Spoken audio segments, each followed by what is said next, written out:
sommes de retour en direct dans cette édition du 2 août 2024 de votre quotidienne consacrée à l'actualité des marchés financiers. Et désormais, il est l'heure de retrouver Antoine Quesada. Bonjour Antoine. Bonjour Antoine. Merci beaucoup d'être avec nous ce matin. Antoine Quesada, vous êtes trader, formateur et coach chez AQTS.fr. Antoine, le CAC 40 hier s'est littéralement effondré. Désormais, les investisseurs craignent quant à un éventuel hard landing de l'économie américaine en ce deuxième semestre 2024. C'est Jérôme Powell qui a mis la puce à l'oreille de tous les investisseurs. Désormais se pose la question du timing de la Fed. Est-ce qu'après avoir dit que l'inflation n'était que transitoire, celui-ci ne se prend pas de nouveau les pieds dans le tapis en ayant trop attendu de relever ses taux? Tout ça, ça effraie légèrement les investisseurs qui retirent leur bille des actifs risqués. On l'a vu hier, on le revoit ce matin. Est-ce que ça peut durer selon vous? Eh bien, écoutez, on est vraiment sur une zone critique. Je l'avais déjà évoqué la semaine dernière.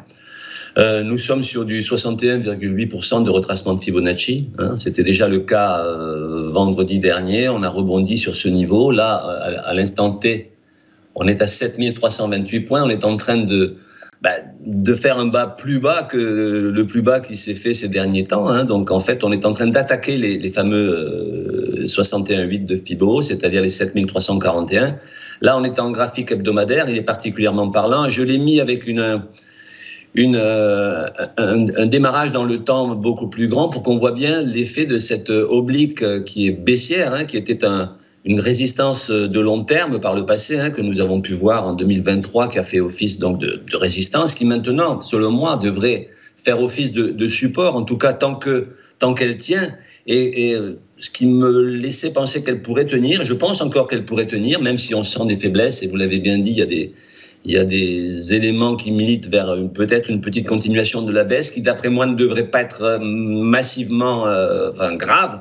Mais c'est vrai que là, le CAC, à l'instant T, se bat sur ce niveau-là.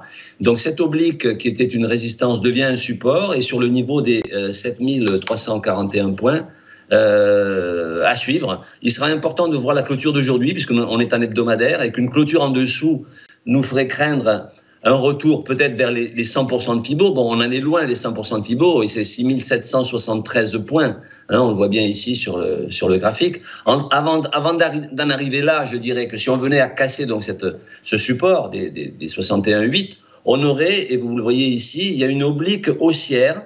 Vous la voyez en noir qui passe sous les cours. Cette oblique-là, elle a été tracée, elle n'est pas visible ici, puisqu'elle a été tracée sur un graphique en mensuel. Donc c'est une oblique de long terme qui, à l'instant T, passe sur les niveaux des 7127, 7100 points, et qui devrait être, je dirais, le premier rempart costaud pour empêcher une glissade beaucoup plus importante. Donc on n'en est pas encore là. Pour le moment, il faudra voir la clôture d'aujourd'hui sous les 7341 ou au-dessus. Il serait de bon augure de rester au-dessus, ce qui voudrait dire que le support tient.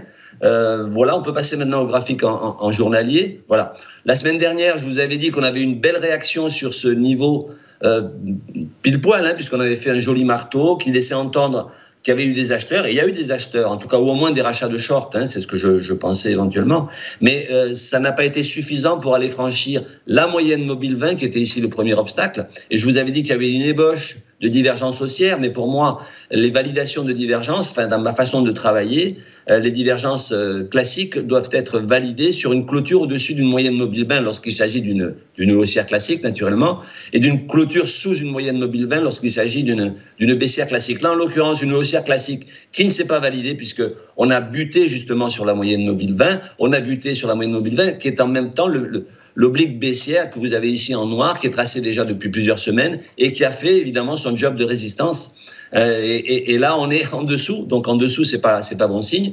Donc bref, voilà. Les 7350 ici sur ce graphique en journalier représentent une extension de Fibonacci. Je dis exactement la même chose que la semaine dernière, puisqu'on est pratiquement sur les mêmes niveaux. Effectivement, il y a une fragilisation de la tendance. Vous avez évoqué des éléments fondamentaux qui peuvent effectivement militer dans ce sens. Dans ces cas-là, encore une fois, on trouvera des supports. Et là aussi, vous avez un report, l'oblique haussière qui passe sous les cours ici, cette oblique haussière en noir, qui n'est autre que le report de l'oblique haussière en mensuel que vous avez vu sur le graphique antérieur. Donc bref, en dessous, on aura un très gros support. Si, encore une fois, si on vient clôturer sous les 7341, on aura un gros support sur la zone des 7100, 7127. Alors, jusqu'à quand ça, je ne suis pas devin, mais en tout cas, il y a des supports. Alors, le moment est critique parce qu'on a à la fois des grosses résistances maintenant qui empêchent le CAC de rebondir, de repartir à la hausse, mais on a en même temps des gros supports qui devraient tout de même le soutenir et d'éviter une glissade beaucoup plus importante que cela. Voilà mon avis. Donc en fait, vous nous dites la même chose que la semaine dernière, c'est-à-dire dans une configuration technique qui s'est quand même légèrement détériorée, mais vous nous dites pas de panique, quoi qu'il arrive, il y a quand même, on a sous les pieds deux gros supports, hein, les 7000, en gros les 7300 300 points et ensuite les 7000 points avant d'aller chercher les 6800 qui pourraient être effectivement peut-être délicats et qui signifieraient peut-être que l'indice phare parisien est entré dans une nouvelle phase, une nouvelle tendance. Pour l'instant, a priori, tout va bien. Antoine, c'est la dernière de la saison. On va fermer, partir en vacances, se mettre au frais pendant 3 semaines. Quels sont les points techniques qu'il faut surveiller selon vous? Ce sont ceux dont vous venez de nous parler, les 68% de 68,2% de Fibo à la baisse, et au-dessus, on regardera les 7500. Le 61,8% de Fibo, hein, qui a de fortes chances, de fortes probabilités d'être cassé aujourd'hui. Est-ce que ça le sera toujours en clôture? C'est ce que les statistiques peut-être de cet après-midi pourront peut-être empêcher de faire. Néanmoins, effectivement, c'est un niveau très très important. Pour les semaines à venir, je dirais que c'est les 7100, 7000 points qui, selon moi, seront un niveau qui devrait être solide. Effectivement, passer en dessous, clôturer en dessous dans les jours ou les semaines qui viennent ne sera pas de bon augure. Et là, on risquerait fort, à ce moment-là, comme je viens de le dire, hein, d'aller chercher les 100% Fibo, d'aller chercher les 6773 points. Bon, pour faire simple, les 6800 points, qui seraient à ce moment-là le dernier rempart de la tendance haussière de long terme. Je dirais qu'en dessous de ce niveau-là, on serait sur une tendance baissière de moyen long terme, c'est-à-dire qu'on serait face à un retournement de tendance de façon plus formelle. Donc, à plus court terme, je dirais que le premier obstacle qu'il faudrait franchir pour retrouver un peu de dynamique, et ce serait à surveiller, puisque c'est les niveaux que vous me demandez d'évoquer là, ce serait les 7747 points. 7746 points exactement, c'est-à-dire la ligne en pointillé noir que vous avez ici, qui a fait office de résistance à plusieurs reprises, qui était le haut du range sur lequel on a navigué depuis des semaines, et qu'il faudrait franchir à la hausse à minima, donc les 7746, et ensuite le plus gros obstacle selon moi, mais on allait très loin bien entendu dans le contexte actuel, ce serait les 7800 et des poussières qu'on a ici, c'est-à-dire les 7940 plutôt. La ligne en bleu que vous avez là en clair. Ce graphique-là vous donne tous les éléments, hein, pour ceux qui voudraient suivre dans les jours et semaines qui viennent.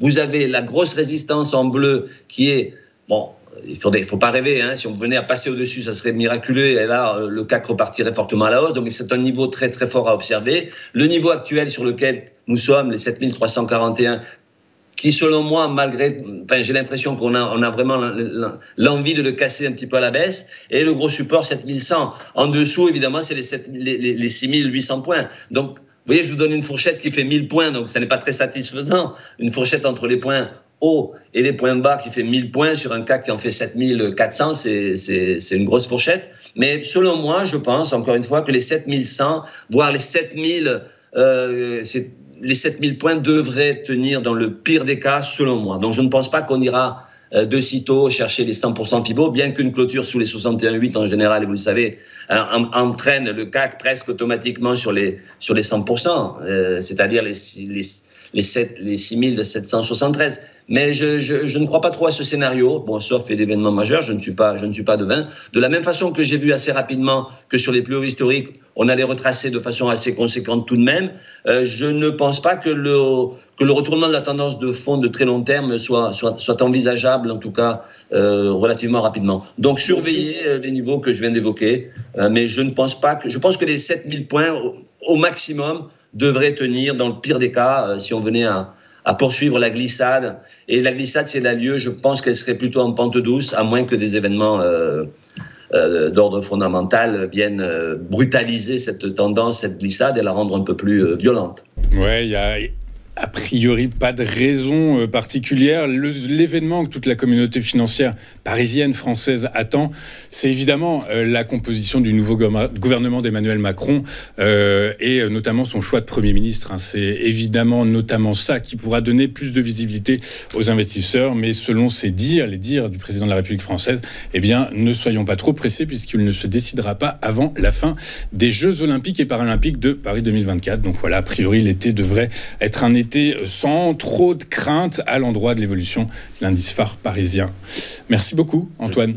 Merci beaucoup d'avoir été avec nous tout au long de cette saison. Je vous souhaite de très belles vacances. On vous retrouve à la rentrée. Antoine Quesada, vous êtes trader, formateur et coach chez AQTS.fr et avec nous très régulièrement sur TV Finance et je vous en remercie beaucoup. De notre côté, eh bien, on marque une deuxième page de publicité et on se retrouve juste après avec le point stratégique d'Éric Galiaga tout de suite sur TV Finance.